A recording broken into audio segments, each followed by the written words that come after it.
Nous votons dans ce dossier une convention d'aménagement du site dit Bellevue-le-Mont, à proximité immédiate de la gare de Bellevue et plus globalement au cœur des quartiers de Bellevue, de Centre-deux et de la Gemaillère.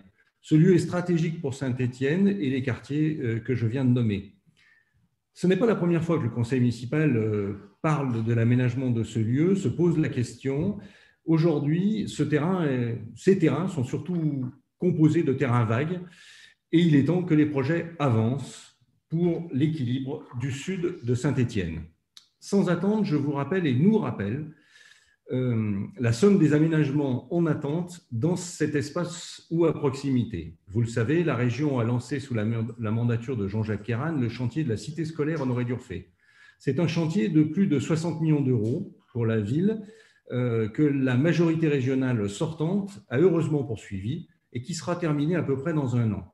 Dans le cadre de cette reconstruction, plusieurs études avaient été faites sur les circulations et sur l'arrivée des lycéens qui arrivaient tant par les transports en commun que parfois à vélo. Et la région avait négocié avec le conseil départemental qui a le collège et la ville de Saint-Étienne la réalisation d'une piste cyclable le long de la rue Buffon.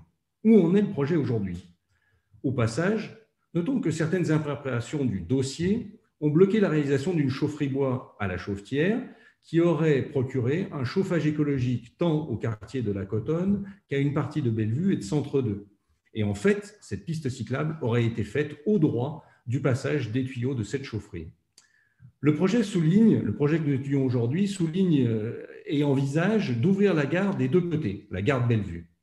Malheureusement, le projet d'aménagement tarde de plus en plus. Il reste un peu dans les cartons. Pendant ce temps, la SNCF a fermé unilatéralement le passage sous la gare de la SNCF et envisage un jour ou l'autre de fermer les guichets comme elle a fait à Carmaux. Saint-Étienne Métropole, au passage, a d'ailleurs aussi supprimé l'arrêt de tram de la gare. Les habitants n'ont pas apprécié ces modifications. De plus, ces modifications ont modifié les usages de la place devant la gare et le site évolue lentement vers une plateforme de trafic en tout genre dont personne ne peut se satisfaire. Une autre observation sur ce quartier. Il est envahi de voitures parce que l'offre de stationnement sur les chaussées est très importante et que tout le monde vient s'y garer.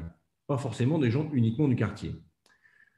Et pas forcément d'ailleurs en investissant les lieux créés pour le stationnement de surface. On le voit mieux quand une voiture brûle dans ce quartier. Pendant quelques jours, toutes les voitures en stationnement de surface disparaissent. Parce qu'en fait, ce quartier, Bellevue, Centre-deux, possède encore beaucoup de places de stationnement en ouvrage, de places en stationnement en souterrain. Mais personne ne garde sa voiture et rien n'est fait pour inciter les riverains à y laisser leur voiture. Si vous pouvez commencer à penser à poser votre question, c'est le même propriétaire du parking du Mont-Pilat sur lequel le dossier avance très doucement. Et donc, la ville a aussi des responsabilités. Mais ce stationnement anarchique dégrade l'image du quartier. Est-ce que vous pouvez poser votre question, s'il vous plaît, Au pied de la Cotonne démarre la voie verte qui contourne Saint-Étienne par l'ouest en offrant de superbes points de vue et un véritable parcours de l'histoire de l'exploitation minière, des cités minières, des jardins chers aux mineurs. Merci de poser votre question, M. Longeon, s'il vous plaît. Dans le cadre d'un certain nombre de travaux d'intérêt généraux, les TIG dont vous avez parlé tout à l'heure, cette voie est à peu près régulièrement entretenue, ce qui est difficile parce que malheureusement, beaucoup y laissent leurs déchets. Elle est à peu près régulièrement signalisée, parce que malheureusement, la signalisation est souvent dégradée et ceux qui veulent la découvrir perdent un peu le fil de cette voie. Toujours est-il qu'au démarrage de cette voie verte… Est-ce que vous pouvez poser votre question, M. Longeon, s'il vous plaît? Pendant les 2 confinements, par Très bien, votre temps de parole est écoulé. Merci. Chacun peut voir que le site a demandé la parole. Monsieur Boyer, on vous écoute. Merci, Monsieur le maire.